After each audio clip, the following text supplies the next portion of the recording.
Okay, once again, good morning, all. Today I'm going to explain the 4 marks question in microeconomics. So that is third chapter only. You have questions like this.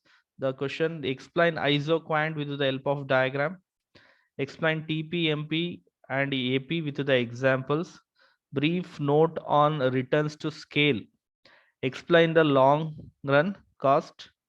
And the problem oriented TP schedule ಮಾಡಬೇಕಾಗಿರೋದು. So these are the problems you have studying in this particular chapter. Totally five questions in this chapter for the 4 marks. So idರಲ್ಲಿ the first question: explain isoquant with the help of diagram. Explain isoquant with the help of diagram.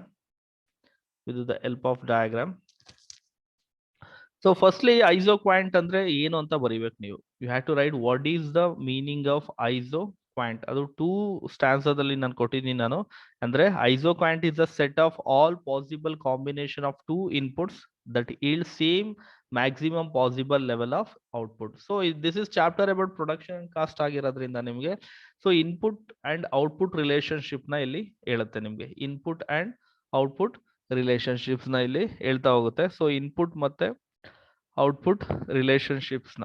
So in this inputs ಅಂದ್ರೆ many inputs ಆಗುತ್ತೆ. ಇಲ್ಲಿ 2 major ಆಗಿ consider ಮಾಡ್ತಾರೆ. One is labour and other one is capital. ಅದು ಇಟ್ಕೊಂಡು output ನ ಇದ್ ಮಾಡ್ತಾರೆ. ಸೊ ಯಾವ ಕಾಂಬಿನೇಷನ್ ಅಲ್ಲಿ ಲೇಬರ್ ಜಾಸ್ತಿ ಯೂಸ್ ಮಾಡೋದು ಅಥವಾ ಕ್ಯಾಪಿಟಲ್ ಜಾಸ್ತಿ ಯೂಸ್ ಮಾಡೋದು ಅಥವಾ 2 ಮಿಕ್ಸ್ಚರ್ ಆಗಿ ಯೂಸ್ ಮಾಡಿ ನಾವು ಮ್ಯಾಕ್ಸಿಮಮ್ ಈಲ್ಡ್ ಜಾಸ್ತಿ ಲೆವೆಲ್ ಔಟ್ಪುಟ್ ನ ಪ್ರೊಡ್ಯೂಸ್ ಮಾಡೋದು. ಅಂದ್ರೆ ಮ್ಯಾಕ್ಸಿಮಮ್ ಎಷ್ಟು ಪ್ರೊಡ್ಯೂಸ್ ಮಾಡ್ಬೋದು ಆ ಕಾಂಬಿನೇಷನ್ಸ್ ಗಳನ್ನೆಲ್ಲ ನಾವೇನಂತ ಕರಿತೀವಿ, ಐಸೋಕ್ವಾಂಟ್ ಅಂತ ನಾವು ಕರಿತೀವಿ. ಸೊ ಐಸೋಕ್ವಾಂಟ್ ಗೆ ನಿಮ್ಗೆ ಇದೊಂಥರ ಕನ್ಸ್ಯೂಮರ್ ಬಿಹೇವಿಯರ್ದು ಇಂಡಿಫರೆನ್ಸ್ ಕರ್ವ್ ತರ ಬರುತ್ತೆ ನಿಮ್ಗೆ. ಇಟ್ಸ್ ಲೈಕ್ ನೋಡಿ ಇಲ್ಲಿ ಸಿ ಶೇಪ್ ಕರ್ವ್ ಇಲ್ಲಿ ನೀವು ಅಬ್ಸರ್ವ್ ಮಾಡ್ಬೋದು. So same like iso indifference curve ತರನೇ ಇರ್ಬೋದು. ಅದಕ್ಕೊಂದು ಲೆವೆಲ್ ಆಫ್ ಇನ್ಪುಟ್ ನ ನಿಮ್ಗೆ ಹೇಳೋಂತ ಒಂದು ಇದಿರುತ್ತೆ ನೋಡಿ ಇಲ್ಲಿ. ಸೊ ಒಂದ್ ಸೈಡ್ ಅಲ್ಲಿ ಕ್ಯಾಪಿಟಲ್ ಇರುತ್ತೆ, ಡಯಾಗ್ರಾಮ್ ಬರಿಬೇಕು. ಇದಾದ ನಂತರ isoquant with help of diagram ಆಗಿರೋದ್ರೆ ಡಯಾಗ್ರಾಮ್ ಮೋಸ್ಟ್ ಇಂಪಾರ್ಟೆಂಟ್ ಆಗಿರುತ್ತೆ. ಸೊ ಡಯಾಗ್ರಾಮ್ಗೆ ಕೂಡ ನಿಮ್ಗೆ 1 ಮಾರ್ಕ್ಸ್ ಇರುತ್ತೆ. ಮೀನಿಂಗ್ 1 ಮಾರ್ಕ್ಸ್, ಡಯಾಗ್ರಾಮ್ 1 ಮಾರ್ಕ್ಸ್, ಎಕ್ಸ್ಪ್ಲನೇಷನ್ಗೆ 2 ಮಾರ್ಕ್ಸ್ ನಿಮ್ಗೆ ಸಿಗುತ್ತೆ. ಸೊ ಇದರಲ್ಲಿ capital Y axis, labour X axis ಅಲ್ಲಿ ಇರುತ್ತೆ. ಸೊ ಡಯಾಗ್ರಾಮ್ ಅಲ್ಲಿ ಕೂಡ ಅದೇ ಎಕ್ಸ್ಪ್ಲೈನ್ ಮಾಡಿ ನಿಮ್ಗೆ. ಸೊ ಇಲ್ಲಿ ಡಿಫ್ರೆಂಟ್ ಲೇಬರ್ಸ್, ಒಂದು ಡಿಫ್ರೆಂಟ್ ಕ್ವಾಂಟಿಟಿ ಔಟ್ಪುಟ್ ನ ನಾನು ಈ ತರ ತೋರಿಸ್ತೀನಿ ನಾನು in the shape of this sloping downwards. So ಒಂದೊಂದು ಮೇಲ್ ಹೋಗ್ತಾ ಹೋಗುತ್ತೆ. ಸೊ ಇಲ್ಲಿ ಒಂದ್ ಕಡೆ ಲೇಬರ್ ಮತ್ತೆ ಕ್ಯಾಪಿಟಲ್ ಎರಡೂ ಇರುತ್ತೆ. ಲೇಬರ್ ಕೂಡ ಜಾಸ್ತಿ ಆಗ್ತಾ ಹೋಗುತ್ತೆ, ಕ್ಯಾಪಿಟಲ್ ಕೂಡ ಜಾಸ್ತಿ ಆಗುತ್ತೆ. ಅದನ್ನ ಎಕ್ಸಾಂಪಲ್ ಕೊಟ್ಟು ನೋಡ್ತಾ ಇದೀನಿ ನೋಡಿ. First output level Q1, this is Q2, this is Q3. Q1, Q2 ಮತ್ತೆ Q3 ಮೂರಿದೆ. So Q1, Q2, Q3 2 inputs, 2 combination ಅಲ್ಲಿ ಮ್ಯಾನುಫ್ಯಾಕ್ಚರ್ ಆಗುವಂತದ್ದು. 2 ಕಾಂಬಿನೇಷನ್ ಯಾವುದು ಅಂತಂದ್ರೆ ಲೇಬರ್ ಮತ್ತೆ ಕ್ಯಾಪಿಟಲ್. ಸೊ ಫಸ್ಟ್ಲಿ ನಾನು Q1 ಬಗ್ಗೆ ಮಾತಾಡ್ತೀನಿ ನೋಡಿ. ಇಲ್ಲಿ firstly I am discuss about Q1 ಎಲ್ಲಿದೆ ನೋಡಿ, this is the point. So ಈ ಪಾಯಿಂಟ್ ಅಲ್ಲಿ ನಾವು ತಗೊಂಡಾಗ ಸೊ 2 ಪಾಯಿಂಟ್ ಟಚ್ ಆಗುತ್ತೆ ಇಲ್ಲಿ. ಒನ್ ಇಸ್ K2 L1 ನೋಡಿ ಇಲ್ಲಿ, this is K2 L1. Another one is K1 ಮತ್ತೆ L2. ಸೊ 2 ಕಾಂಬಿನೇಷನ್ ನೀನು ಕ್ಯಾಪಿಟಲ್ ನ 2 ಹಾಕು, ಲೇಬರ್ ನ 1 ಆದ್ರೂ ಹಾಕು, ಅಥವಾ ಲೇಬರ್ ನ 2 ಹಾಕಿ ಕ್ಯಾಪಿಟಲ್ 1 ಹಾಕು, ಬಟ್ ಸೇಮ್ ಈಲ್ಡ್ ಕೊಡುತ್ತೆ. ಈ ಕ್ವಾಂಟಿಟಿಲಿ, ಈ ಮಿಕ್ಸ್ಚರ್ಸ್ ಅಲ್ಲಿ ನಿಮ್ಗೆ ಸೇಮ್ ಕ್ವಾಂಟಿಟಿ ಕೊಡುತ್ತೆ. ಐದರ್ ಲೇಬರ್ ನರ ಜಾಸ್ತಿ ಮಾಡು ಅಥವಾ ಒಂದು ಲೇಬರ್ ಜಾಸ್ತಿ ಮಾಡು ಅಥವಾ ಒಂದು ಕ್ಯಾಪಿಟಲ್ ಜಾಸ್ತಿ ಮಾಡು. ಸೊ ಈ ಮಿಕ್ಸ್ಚರ್ ಅಲ್ಲಿ ನಿಮ್ಗೆ ಎಷ್ಟು ಸಿಗುತ್ತೆ, Q1 ಸಿಗುತ್ತೆ. ಅಂದ್ರೆ L1 K2 ಅಥವಾ L2 K1 ಇದು ಮಾಡಿದ್ರೆ ಏನಾಗುತ್ತೆ, Q1 ಅನ್ಸುತ್ತೆ. If you fix the K1, ಇಲ್ಲ ಬೇಡ ನಾನು K1 ನ ಫಿಕ್ಸ್ ಮಾಡ್ತೀನಿ ಅಂದ್ರೆ ನಾನು ಕ್ಯಾಪಿಟಲ್ ನ ಜಾಸ್ತಿ ಮಾಡೋದಿಲ್ಲ, ಆಗ ನೀನು K1 ನ ಫಿಕ್ಸ್ ಮಾಡಿ ನಾನು ಲೇಬರ್ ನ ಬೇಕಾದ್ರೆ ಇನ್ಕ್ರೀಸ್ ಮಾಡ್ತೀನಿ ಅಂತ ಅಂದ್ರೆ ನೀನು K1 ನ ಫಿಕ್ಸ್ ಮಾಡ್ಕೊಂಡು ಲೇಬರ್ ನ L2 ಇರೋದ L3 ಮಾಡಿದ್ರೆ ಇನ್ನೂ ಜಾಸ್ತಿ ಔಟ್ಪುಟ್ ಮಾಡ್ಬೋದು. ಸೊ ಈ Q2 ಇಸ್ ದ Q1 ಗಿಂತ ಜಾಸ್ತಿ ಇದೆ. ಸೊ ಇನ್ನು ಏನ್ ಮಾಡ್ಬೋದು, ಅದನ್ನ ಮ್ಯಾಕ್ಸಿಮಮ್ ಮಾಡ್ಬೋದು. That is Q2. That is what you called it as Q2 ಅಂತ ನಾವು ಹೇಳ್ತೀವಿ. ನೆಕ್ಸ್ಟ್ ಅದೇ ರೀತಿ ಹೋಗ್ದಂಗೆ Q3 ಬಗ್ಗೆನೂ ಹೇಳ್ತೀನಿ ನಾನು. ಸೊ Q3 ಯಾವ್ದು ಟಚ್ ಆಗೋದಿಲ್ಲ. Q3 ಅಂತ ಅಂದ್ರೆ ನೀವು ಮ್ಯಾಕ್ಸಿಮಮ್ ಲೇಬರ್ ಹಾಕ್ಬೇಕು, ಮ್ಯಾಕ್ಸಿಮಮ್ ಕ್ಯಾಪಿಟಲ್ ಕೂಡ ಹಾಕ್ಬೇಕಾಗತ್ತೆ. So Q3 is the maximum level of output. ನೀನ್ ಜಾಸ್ತಿ ಪ್ರೊಡಕ್ಷನ್ ಮಾಡಬೇಕು ಅಂತಂದ್ರೆ ಅದನ್ನ ಮಾಡ್ಬೇಕಾಗತ್ತೆ. Okay, so that's what conclusion point ಏನ್ ಹೇಳುತ್ತೆ, when marginal products give are positive with greater amount of one input, the same level of output can be produced only using lesser amount of other, therefore isoquants are negatively sloped. This is isoquants ಎಲ್ಲ negatively slope ಆಗಿರುತ್ತೆ. ಯಾಕೆ ಅಂತ ಅಂದ್ರೆ ಒಂದು unit ಜಾಸ್ತಿ ಮಾಡಿದ್ರೆ ಒಂದು ಕಡಿಮೆ ಮಾಡಬೇಕಾಗತ್ತೆ, ಒಂದು ಕಡಿಮೆ ಮಾಡಿದ್ರೆ ಒಂದು ಜಾಸ್ತಿ ಮಾಡೋಕೆ, ಸೊ ಕಾಂಬಿನೇಷನ್ಸ್ ಎಲ್ಲ ಫಾರ್ಮ್ ಆಗ್ತಾ ಹೋಗುತ್ತೆ. That's why it's a negatively sloped ಅಂತ ಹೇಳಿದ್ದಾರೆ. Okay, next question, explain the TP, MP, AP with the examples ಅಂತ ಇಲ್ಲಿ ಹೇಳಿದ್ದಾರೆ. ಸೊ ಫಸ್ಟ್ ನೀವು ಬರಿಬೇಕಾದ್ರೆ ವಿತ್ ಎಕ್ಸಾಂಪಲ್ಸ್ ಅಂತ ಅನ್ನೋದಕ್ಕಿಂತ ಮುಂಚೆ first you had to write meaning of TP,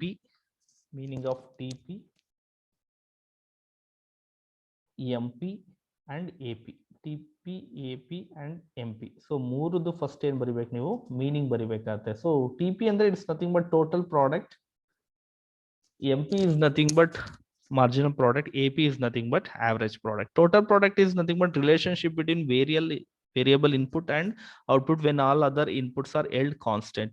So it's a relationship between input and output. ಅಂದ್ರೆ input ಎಷ್ಟು ಹಾಕ್ತೀರಾ ಔಟ್ಪುಟ್ ಎಷ್ಟು ಬರುತ್ತೆ, ದಟ್ ಟೋಟಲ್ ನ ಏನಂತ ಕರಿತೀವಿ, ಔಟ್ಪುಟ್ ಎಷ್ಟು ಬರುತ್ತೆ ಅದನ್ನ ನಾವೇನಂತ ಕರಿತೀವಿ, ಟೋಟಲ್ ಪ್ರಾಡಕ್ಟ್ ಅಂತ ನಾವು ಕರಿತೀವಿ. Next is average is nothing but output per unit, output per unit of variable input is nothing but what, it's a average product anta ನಾವು ಕರಿತೀವಿ. Next is marginal product. Marginal product of an input is defined as change. ನಾನು already ಹೇಳಿದೆ, marginal ಅಂದ್ರೆ ನಾನು ಒಂದು labour ನ ಜಾಸ್ತಿ ಮಾಡಿದ್ರೆ ಎಕ್ಸ್ಟ್ರಾ ಔಟ್ಪುಟ್ ಎಷ್ಟು ಜಾಸ್ತಿ ಆಗುತ್ತೆ, ದಟ್ಸ್ ವಾಟ್ ಅದನ್ನ ಹೇಳ್ತಾ ಇರೋದು. Change in output per unit change in input when all other inputs held constant. Output ಎಷ್ಟು ಚೇಂಜ್ ಆಗುತ್ತೆ ನೀನು ಇನ್ಪುಟ್ ನ ಚೇಂಜ್ ಮಾಡಿದ್ರೆ ಅದನ್ನ ಏನಂತ ಕರಿತೀವಿ, ಮಾರ್ಜಿನಲ್ ಪ್ರಾಡಕ್ಟ್ ಅಂತ ನಾವು ಕರಿತೀವಿ. So total product, marginal product and average product. So ಮೂರ್ ತರನು ನಾವು ನೋಡ್ತೀವಿ. ಸೊ ಒಂದು ಎಕ್ಸಾಂಪಲ್ಸ್ ಕೂಡ ಇಲ್ಲಿದೆ ನಿಮ್ಗೆ. ದಿಸ್ ಇಸ್ ದ ಎಕ್ಸಾಂಪಲ್ಸ್ ಅಂತಾನೆ ಕೊಟ್ಟಿರೋದು ನಾನು ನಿಮ್ಗೆ. 0 1 2 3 4 5 6. ಸೊ ಲೇಬರ್ ನ 0 ಮಾಡಿದ್ರೆ ಸೊ ಪ್ರಾಡಕ್ಟ್ ಏನು ಇರೋದಿಲ್ಲ. ಸೊ ಒಂದ್ ಲೇಬರ್ ಯೂಸ್ ಮಾಡಿದ್ರೆ ನೀನು 10 ನ ಮ್ಯಾನುಫ್ಯಾಕ್ಚರ್ ಮಾಡ್ಬೋದು, ಇದು ಕಾನ್ಸ್ಟೆಂಟ್ ಆಗಿರುತ್ತೆ. 2 ಆದ್ರೆ 24. 3 ಲೇಬರ್ ಜಾಸ್ತಿ ಮಾಡ್ದಂಗೆ ಏನಾಗ್ತಾ ಇದೆ ನೋಡಿ, ಇಲ್ಲಿ ಲೇಬರ್ ಜಾಸ್ತಿ 3 ಆದ್ರೆ 40 ಮತ್ತೆ 50 ಮತ್ತೆ 5 ಆದ್ರೆ 56. ನೀನ್ ಲೇಬರ್ ಜಾಸ್ತಿ ಮಾಡ್ದಂಗೆ ಟೋಟಲ್ ಪ್ರಾಡಕ್ಟ್ ಏನಾಗ್ತಾ ಹೋಗುತ್ತೆ, ಔಟ್ಪುಟ್ ಏನಾಗ್ತಾ ಹೋಗುತ್ತೆ, ಜಾಸ್ತಿ ಆಗ್ತಾ ಹೋಗುತ್ತೆ. ಸೊ ಮಾರ್ಜಿನಲ್ ಪ್ರಾಡಕ್ಟ್ ಅಂತ ಅಂದ್ರೆ ಚೇಂಜ್. ನೀನು ಒಂದು ಫಸ್ಟ್ 0 ಇಂದ 1 ಏನೂ ಇಲ್ದಲೆ ಒಂದು ಲೇಬರ್ ನ ಯೂಸ್ ಮಾಡಿದ್ರೆ ದಟ್ಸ್ 10. ಸೊ 2 ಮಾಡೋದ್ರಿಂದ ನಿನಗೆ ಎಷ್ಟಾಗುತ್ತೆ, 24 ಆಗುತ್ತೆ. ಬಟ್ 24 ಮುಂಚೆ ಎಷ್ಟಿತ್ತು, 1ಕ್ಕೆ 10. ಡಿಫ್ರೆನ್ಸ್ ಎಷ್ಟು, 24 ಮೈನಸ್ 10 ಎಷ್ಟು, 14. ಸೊ 40 ಮೈನಸ್ 24 ಎಷ್ಟು, 16. 50 ಮೈನಸ್ 40 ಎಷ್ಟು, 10. 56 ಮೈನಸ್ 50 ಎಷ್ಟು, 6. 57 ಮೈನಸ್ 56 ಎಷ್ಟು, 1. ಸೊ MP ಇನ್ ಕೂಡ ಏನಾಗುತ್ತೆ, ಚೇಂಜ್ ಆಗುತ್ತೆ. ಆವರೇಜ್ ಪ್ರಾಡಕ್ಟ್ ಅಂತ ಅಂದ್ರೆ ಒಂದು ಪ್ರೊಡ್ಯೂಸ್ ಮಾಡಕ್ಕೆ 10, 10 ಡಿವೈಡೆಡ್ ಬೈ 1 ಇಸ್ 10. 2 ಮ್ಯಾನುಫ್ಯಾಕ್ಚರ್ ಮಾಡಕ್ಕೆ 24. ಅಂದ್ರೆ ಸೊ 2 ಲೇಬರ್ ಇಟ್ಕೊಂಡು ನೀವು ಎಷ್ಟು ಯೂನಿಟ್ಸ್ ಮ್ಯಾನುಫ್ಯಾಕ್ಚರ್ ಮಾಡ್ತಿದ್ಯಾ, 24. ಅಂದ್ರೆ ಆವರೇಜ್ ಆಗಿ ಒಬ್ಬೊಬ್ರು ಲೇಬರ್ ಎಷ್ಟು ಮ್ಯಾನುಫ್ಯಾಕ್ಚರ್ ಮಾಡ್ದಂಗ ಆಗುತ್ತೆ, 12 ಆಗುತ್ತೆ. 24 divide by 12. Next 40 divide by 3, 50 divide by 4, 56 divided by 5, 57 divided by 6. So ಆ ತರ that is AP we are calculating that one. So that's all actually. So ಅದನ್ನ ನೀವು ಇನ್ನು ಎಕ್ಸಾಂಪಲ್ಸ್ ಕೊಡಿ ಅಂತ ಅಂದಾಗ ಒಂದು ಎಕ್ಸಾಂಪಲ್ ಕೊಟ್ಬಿಡ್ಬೇಕಾದ್ರೆ ಅದನ್ನ ಬರೀಬಹುದು ನೀವು. So average product of N output level of average of all marginal that level ಅಂತ ಇಲ್ಲಿ ಇದನ್ನ ಎಕ್ಸಾಂಪಲ್ ಕೊಡ್ಬೋದು.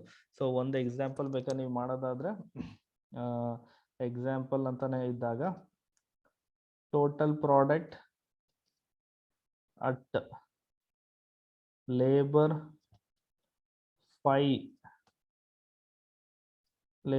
ಗೆ ಎಷ್ಟಾಗುತ್ತೆ, ಲೇಬರ್ 5 ಗೆ ಎಷ್ಟು, 56 ಆಗುತ್ತೆ. ಸೊ ಅದೇ ರೀತಿ marginal product. So marginal product ಅಂತ ಅಂದ್ರೆ it's a total product n minus total product of n minus 1. This is the formula we are using. So ಅದರ ಫಾರ್ಮುಲಾ ಯೂಸ್ ಮಾಡೋದಾದ್ರೆ ಸೊ ನೀನು ಟೋಟಲ್ ಪ್ರಾಡಕ್ಟ್ ಆಫ್ ಯಾವುದೋ ಒಂದು example ತಗೊಂಡಾಗ, so we have taking total product of 4 ತಗೊಂಡಾಗ ನಾವು minus ಇಂದ್ರದ್ದು total product of 3. So total product of 4 ಎಷ್ಟು, 50. 3 ಎಷ್ಟು, 40. ಎಷ್ಟಾಯ್ತು 10 ಆಯ್ತು ನೋಡಿ ಬೇಕಾದ್ರೆ ಟೋಟಲ್ ಮಾರ್ಜಿನಲ್ ಪ್ರಾಡಕ್ಟ್ ಆಫ್ 4 ಅಂತ ಬಂದ್ರೆ ಎಷ್ಟು ಬರ್ತದೋ so it's A 40 only. Next is average product ಅಂತ ಅಂದ್ರೆ ಫಾರ್ಮುಲಾ ಏನ್ ಬರುತ್ತೆ ಅಂತ ಅಂದ್ರೆ total product divided by labour. ಏನಿದೆ ಅದು ಲೇಬರ್ದ ಇದ್ ಮಾಡ್ತೀವಿ. For example average product of 4th ನಾವು ತಗೊಂಡಾಗ ಎಷ್ಟು ಬರುತ್ತೆ 4th ಎಷ್ಟಿದೆ 50 ಡಿವೈಡೆಡ್ ಬೈ 4. 50 ಡಿವೈಡೆಡ್ ಬೈ 4 ಎಷ್ಟಿದೆ 12.5 ಅಂತ ಇದೆ. ಸೊ ಇದು ಬರ್ದ್ಬಿಟ್ಟು ಈ ತರದ ಒಂದು ಎಕ್ಸಾಂಪಲ್ ಅಂತ ಕೊಟ್ರೆ ನೀವು ಸಾಕಿದಕ್ಕೆ. So that's the explanation for TPMP and AP with examples. Okay, next question. Write a note on returns to scale. Write a note on return to scale. Write a note on return to scale ನ ನೋಡೋಣ. So return to scale ಅಂತ ಅಂದ್ರೆ ನಾನು ಹೇಳ್ಬಿಡ್ತೀನಿ ನಾನು. So one thing ನಾವು ಈ chapter ಮಾಡ್ತಾ ಇರೋದು ನಿಮಗೆ ಗೊತ್ತಾಗ್ತಿದೆ ಅಲ್ಲಿ. ಸೊ ಇನ್ಪುಟ್ ಅಂಡ್ ಔಟ್ಪುಟ್ ನ ರಿಲೇಶನ್ಶಿಪ್ ಹೇಳುತ್ತೆ. So more input obviously more output ಅಂತ ನೀವು ಅನ್ಕೋತೀರಾ. ಅಫ್ಕೋರ್ಸ್ ನಾನು ಇನ್ಪುಟ್ ನ ಜಾಸ್ತಿ ಮಾಡೋದು ಅಥವಾ ಲೇಬರ್ ನ ಜಾಸ್ತಿ ಮಾಡಿ ಕ್ಯಾಪಿಟಲ್ ನ ಜಾಸ್ತಿ ಮಾಡಿ ಆ ತರ ಮಾಡೋದನ್ನ ನಾವು ಏನಂತ ಕರಿತೀವಿ. So we called it as what that is production. Output ಮತ್ತೆ ಇನ್ಪುಟ್ ನ ರಿಲೇಶನ್ಶಿಪ್ ನ ಇಲ್ಲಿ ಎಕ್ಸ್ಪ್ಲೇನ್ ಮಾಡ್ತಾರೆ. ಸೊ ಇಲ್ಲಿ ಅದೇ ಬರ್ತಾ ಇರೋದು ರಿಟರ್ನ್ ಟು ಸ್ಕೇಲ್ ಅಂದ್ರೆ ಅದೇ. ರಿಟರ್ನ್ಸ್ ಅಂದ್ರೆ ನಾನು ಎಷ್ಟು ರಿಟರ್ನ್ ಬರುತ್ತೆ ನಾನು ಇನ್ಪುಟ್ ನ ಜಾಸ್ತಿ ಮಾಡಿದ್ರೆ. ಅಫ್ಕೋರ್ಸ್ ನಾನು ಹೇಗೆ ಎಕ್ಸ್ಪೆಕ್ಟ್ ಮಾಡ್ತಾ ಇದ್ದೀನಿ ಇನ್ಪುಟ್ ನ ಜಾಸ್ತಿ ಮಾಡಿದ್ರೆ ಆಬ್ವಿಯಸ್ಲಿ ಏನಾಗುತ್ತೆ ಔಟ್ಪುಟ್ ಏನಾಗುತ್ತೆ ಜಾಸ್ತಿ ಆಗುತ್ತೆ ಅಂತ ಇಲ್ಲಿ ಹೇಳ್ತಾ ಇದ್ದೀನಿ. ಸೊ ರಿಟರ್ನ್ ಟು ಸ್ಕೇಲ್ ಏನಿದೆ ಅದು ಇಸ್ ನಥಿಂಗ್ ಬಟ್ ನನ್ನ ಇನ್ಪುಟ್ಗೆ ಎಷ್ಟು ರಿಟರ್ನ್ಸ್ ಬರ್ತಾ ಇದೆ that is what return to scale. So ಅದನ್ನ ಲಾ ಆಫ್ ವೇರಿಯಬಲ್ ಪ್ರಪೋರ್ಷನ್ಸ್ ಅಂತಾನು ಕರಿತೀವಿ ನಾವು. ಸೊ ಅದಕ್ಕೆ ಫಸ್ಟ್ಲಿ ಸೊ 1 by 1 ನಾನು ಇದ್ ಮಾಡ್ತೀನಿ. ಇದು ಬರೆಯಕ್ಕಿಂತ ಮುಂಚೆ ನೋಡಿ ಇಲ್ಲಿ ಈ ತರ ಬರೀತಿ. The law of variable proportion arises because proportions arises because factors proportions change as long as one factor is held constant and other is increased. What if both factors change? ಅದನ್ನ ಹೇಳ್ತಾ ಇರೋದು. ಸೊ ಒಂದು factors ನ change ಆದ್ರೆ ಇನ್ನೊಂದು ಇದಾಗುತ್ತೆ ಅಂತ ಹೇಳ್ತಾ ಇರೋದು. ಆ change as one factor is held ಒಂದು ಕಾನ್ಸ್ಟೆಂಟ್ ಮಾಡ್ತೀರಾ. ಈಗ ಲೇಬರ್ ನ ಕ್ಯಾಪಿಟಲ್ ನ ಕಾನ್ಸ್ಟೆಂಟ್ ಇಟ್ಟು ಲೇಬರ್ ನ ಏನ್ ಮಾಡ್ತೀರಾ ನೀವು ಚೇಂಜ್ ಮಾಡ್ತಾ ಹೋಗ್ತೀರಾ. ಆಗೇನಾಗುತ್ತೆ ಔಟ್ಪುಟ್ ಕೂಡ ಚೇಂಜ್ ಆಗುತ್ತೆ. ಸೊ ಎರಡು ಚೇಂಜ್ ಆದ್ರೆ ಏನಾಗುತ್ತೆ ಅಂತ ಇಲ್ಲಿ ಕ್ವಶನ್ಸ್ ಬರುತ್ತೆ. ಎರಡು ಚೇಂಜ್ ಆದ್ರೆ ಇಲ್ಲಿ ಏನ್ ಬರುತ್ತೆ ಅಂತ ಇಲ್ಲಿ ನಾವು ನೋಡ್ಬೋದಾಗುತ್ತೆ. ಸೊ ಆ ತರದಲ್ಲಿ ಇಲ್ಲಿ ಸ್ಟಡಿ ಮಾಡೋದು that is law of variable proportion. Once that is what remember that this can happen in only long run ಅಲ್ಲಿ. ಯಾಕೆ ಲಾಂಗ್ ರನ್ ಅಲ್ಲಿ ಬೋತ್ ಆರ್ ವೇರಿಯಬಲ್ ಅಂತ ನಿಮಗೆ ಗೊತ್ತಿದೆ. In short run one factor is fixed, but in long run both of all variables are variable ಅಂತಾನೆ ಕರಿತಿದೀವಿ ನಾವು. Okay, next one special case long run occurs when both factors increase by the same proportion or factors are scaled up. So ಅದನ್ನ ಏನಾಗುತ್ತೆ ಎರಡು factors ನ increase ಮಾಡಿದ್ರೆ labour ನು increase ಮಾಡ್ತಿದ್ರ capital ನು ಇನ್ಕ್ರೀಸ್ ಮಾಡ್ತಾ ಇದ್ರ ಅಂದ್ರೆ ಎರಡು ಇನ್ಪುಟ್ಸ್ ನ ಇನ್ಕ್ರೀಸ್ ಮಾಡಿದಾಗ ಅದು ಸ್ಕೇಲ್ಡ್ ಅಪ್ ಆಗುತ್ತೆ. ಸೊ ಆ ಸ್ಕೇಲ್ಡ್ ಅಪ್ ಆದಾಗ ಅದೇ ಪ್ರಪೋರ್ಷನ್ ಆಗಿ ಔಟ್ಪುಟ್ ಏನ್ ಚೇಂಜ್ ಆಗುತ್ತೆ ಅಂತ ನಾವು ನೋಡ್ಬೋದು. ಸೊ ಟೈಪ್ಸ್ ಆಫ್ ಇಲ್ಲಿ ನಾವು types of returns to scale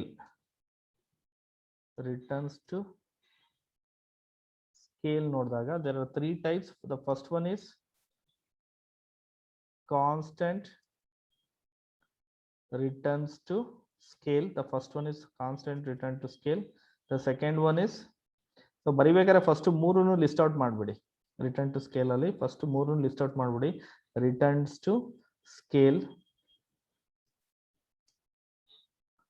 Third one is decreasing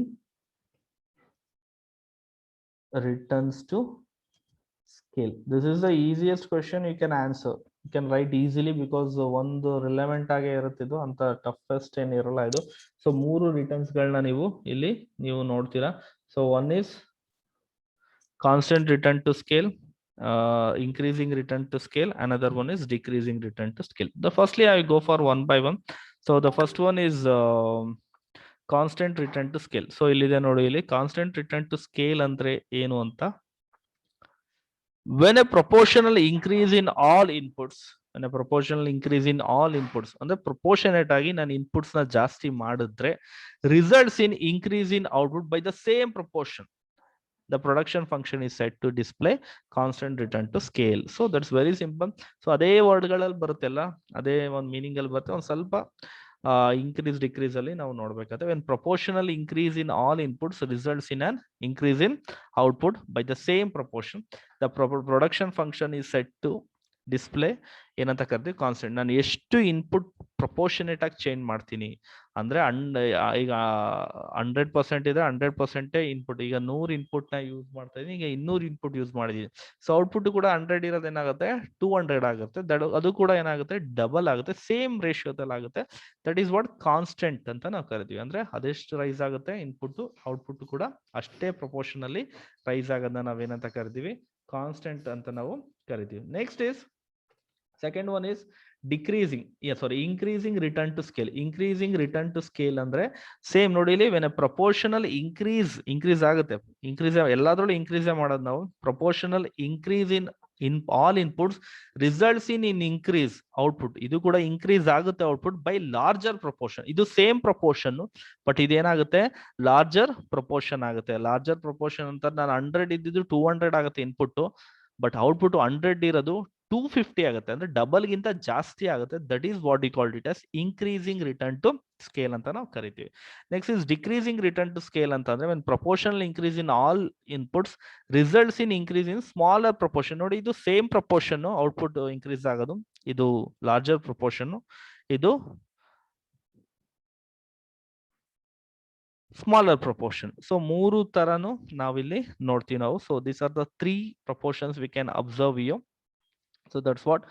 So constant, increasing ಮತ್ತೆ ಡಿಕ್ರೀಸಿಂಗ್ ಪ್ರಪೋರ್ಷನ್ಸ್ ನ ರಿಟರ್ನ್ ಟು ಸ್ಕೇಲ್ ಅಲ್ಲಿ ನೋಡ್ತೀವಿ. ಒಂದು ಎಕ್ಸಾಂಪಲ್ ಕೂಡ ಇಲ್ಲಿ ಕೊಟ್ಟಿದ್ದೀನಿ. Suppose production process all inputs doubled, inputs ಎಲ್ಲ ಡಬಲ್ ಆದ್ರೆ if the output is also doubled ಅದನ್ನ CRS ಅಂತ ಕರಿತೀವಿ. ಅದನ್ನ ಏನಂತ ಕರಿತೀವಿ ಇನ್ಪುಟ್ ಡಬಲ್ ಆಗಿ ಔಟ್ಪುಟ್ ಡಬಲ್ ಆದ್ರೆ ಏನಾಗುತ್ತೆ CRS. But output is less than double, double ಗಿಂತ ಕಡಿಮೆ ಆದ್ರೆ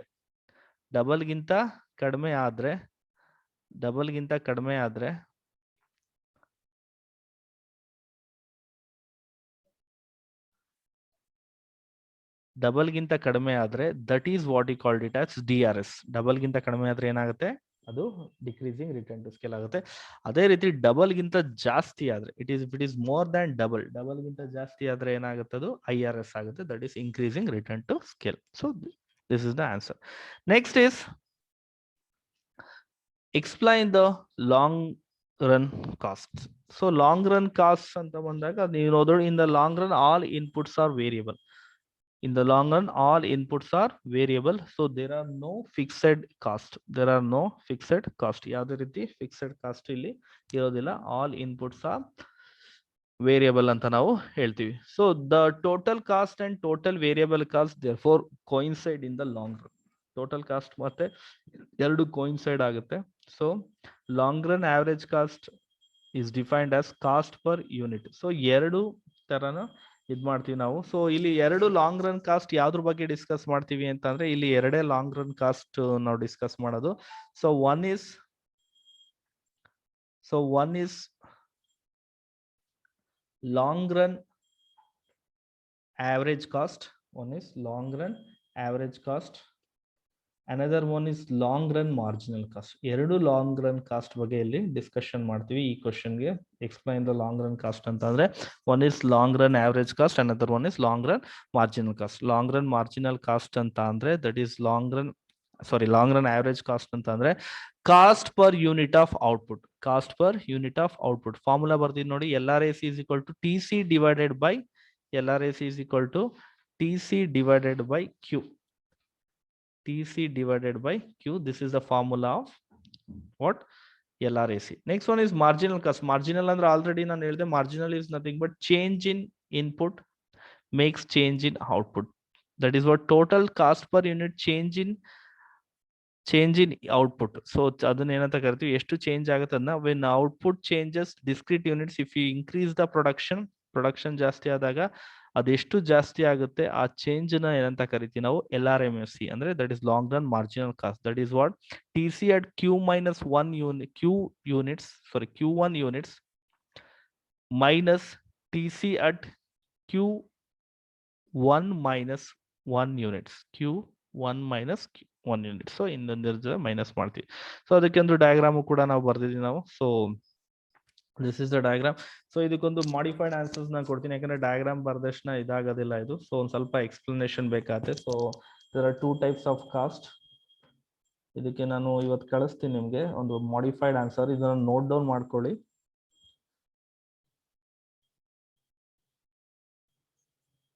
I am changing this answer. So ಇಲ್ಲಿ ನೋಡ್ಬೋದು. So one is output in the, you can observe that one, output in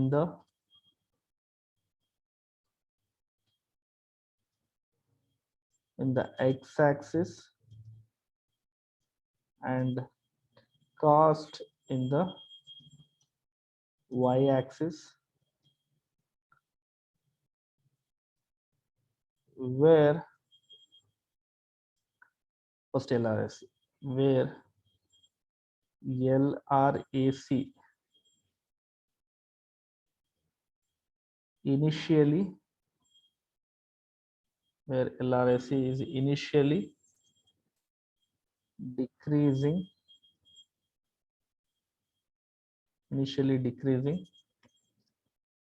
to certain level of output. LRAC ಏನಾಗುತ್ತೆ, average cost ಏನಾಗುತ್ತೆ, initially ಏನಾಗುತ್ತೆ ಇಲ್ಲಿ certainly, ಕೆಲವೊಂದ್ಸಲ ನೋಡಿ ಇಲ್ಲಿ LRAC ಏನಾಗುತ್ತೆ, ಇಲ್ಲಿ ಸರ್ಟನ್ಲಿ ಇನ್ಕ್ರೀಸ್ ಆಗುತ್ತೆ, ಸಾರಿ decrease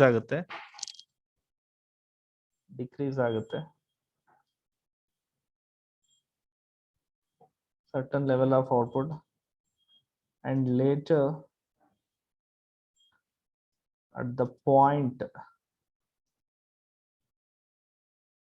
M, later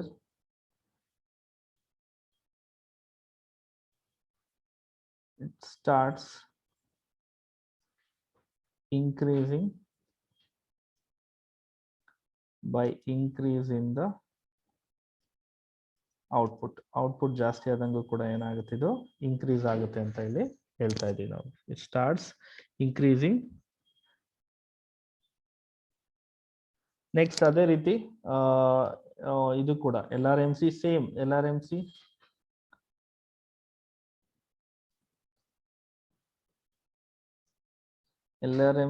also decreasing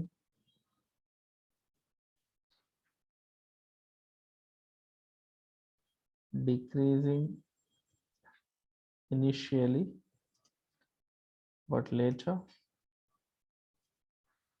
increase as output increases.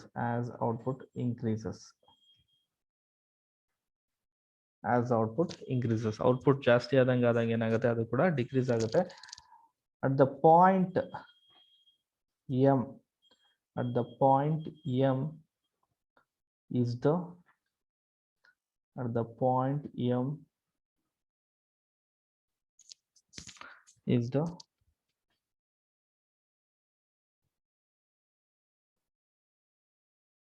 point M, LRAC is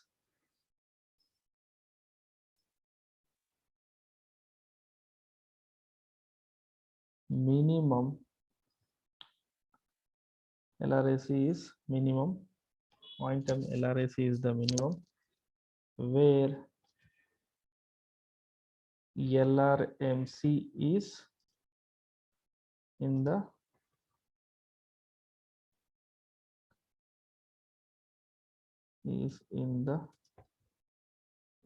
LRAC is in increasing, where LRAC is increasing. So this is I had to explain about this. So ishtuna ನೀವು explain ಮಾಡಬೇಕಾಗುತ್ತೆ. So ಅದರಲ್ಲಿ so this is what actually ಏನ್ ಹೇಳ್ತಾರೆ, ಈ diagram ಹೇಗೆ flow ಆಗುತ್ತೆ, starting ಎಲ್ಲ ಏನಾಗುತ್ತೆ, ಡಿಕ್ರೀಸ್ ಆಗುತ್ತೆ. ಸೊ ಆಮೇಲೆ ಸ್ಟಾರ್ಟ್ ಇನ್ಕ್ರೀಸ್ ಆಗುತ್ತೆ. Both the curves like that only. So at point M ಅಲ್ಲಿ ಏನಾಗುತ್ತೆ, is a minimum LRAC.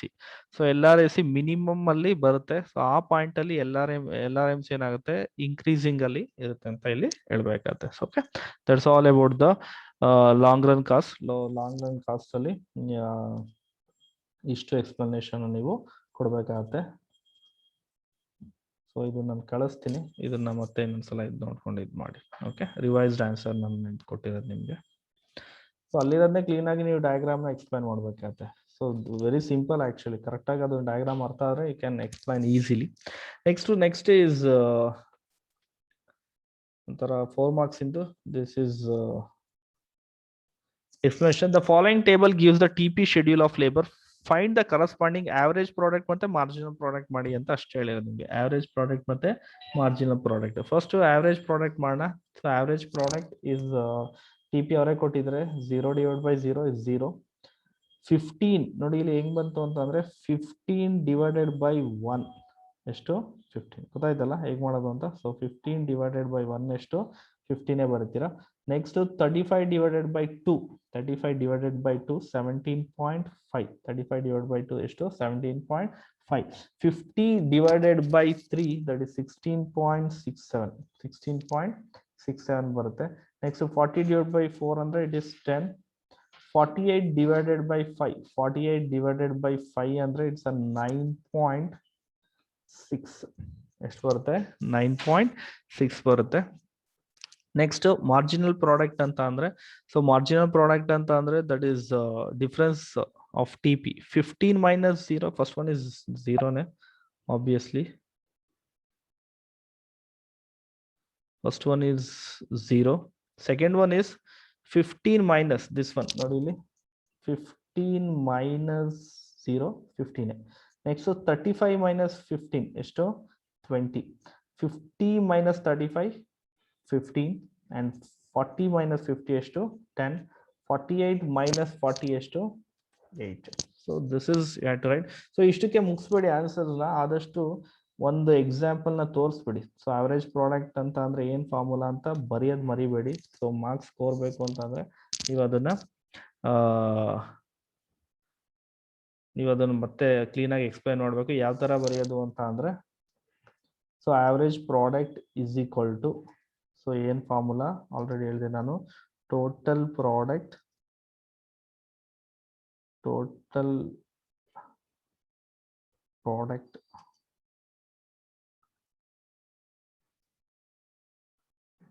Divided by labour. ಇಲ್ಲಿ ಎಲ್ಲಾಗಿರೋದ್ರಿಂದ ಲೇಬರ್ ಆಗಿರೋದ್ರಿಂದ ಲೇಬರ್ನೇ ಬರ್ತೀವಿ. ಸೊ ಯಾವುದೋ ಒಂದಕ್ಕೆ ತಗೊಳ್ಳಿ, ಆವರೇಜ್ ಪ್ರಾಡಕ್ಟ್ ಆಫ್ ಯಾವುದೋ ಒಂದು ಲೇಬರ್ ಎಷ್ಟು ಥರ್ಡ್ ಒನ್ಗೆ, ಆವರೇಜ್ ಪ್ರಾಡಕ್ಟ್ ಆಫ್ 3 ಏನು ಟೋಟಲ್ ಪ್ರಾಡಕ್ಟ್ ಎಷ್ಟು ಅದ್ರದ್ದು 50 ಅಲ್ವಾ 3ದು ನೋಡಿ ಇದು this one 50 divided by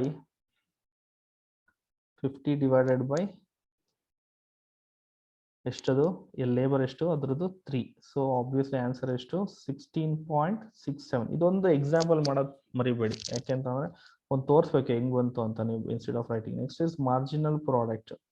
so marginal product formula ಏನು ಅಂತಂದ್ರೆ TPN ಮೈನಸ್ TP ಅಂದ್ರೆ total product n minus 1. So this is the formula we are using. So ಯಾವುದೋ ಒಂದು ಎಕ್ಸಾಂಪಲ್ ನ ತಗೊಳ್ಳಿ, ಮಾರ್ಜಿನಲ್ ಪ್ರಾಡಕ್ಟ್ ಆಫ್ ಅದೇ ತಗೊಳ್ಬೇಕಾದ್ರೆ marginal product of 3, marginal product of 3 ಅಂತ ಅಂದ್ರೆ ನೋಡಿ ಇದೆ 3. TPN ಅದ್ರದ್ದು ಎಷ್ಟಿದೆ ಮಾರ್ಜಿನಲ್ ಪ್ರಾಡಕ್ಟ್ 50 ಇದೆ. ಸೊ ಟೋಟಲ್ ಪ್ರಾಡಕ್ಟ್ ಎಷ್ಟಿದೆ 3ದು 50 ಇದೆ. ಅದ್ರ ಹಿಂದೆದು TPN minus 1 ಅಂತ ಅದ್ರ ಹಿಂದೆದು ಎಷ್ಟಿದೆ TP 35 ಇದೆ. ಸೊ 35 ಇದ್ರೆ the answer will be 15. So ಇದೊಂದು ಬರೆಯೋದನ್ನ ನೀವು ಮರಿಬೇಡಿ. Okay, that's all actually. ಇವತ್ತು ಈ ಸೆಷನ್ಗೆ ಈ ಚಾಪ್ಟರ್ ನಿಮಗೆ 5 ಕ್ವಶನ್ಸ್ ನಾನು ಕವರ್ ಮಾಡಿದ್ದೀನಿ ನಾನು. ಸೊ ಈ ನೆಕ್ಸ್ಟ್ ಸೆಷನ್ ಅಲ್ಲಿ ನೆಕ್ಸ್ಟ್ ಇದ್ರದ್ದು ಕವರ್ ಮಾಡ್ತೀನಿ ನಾನು.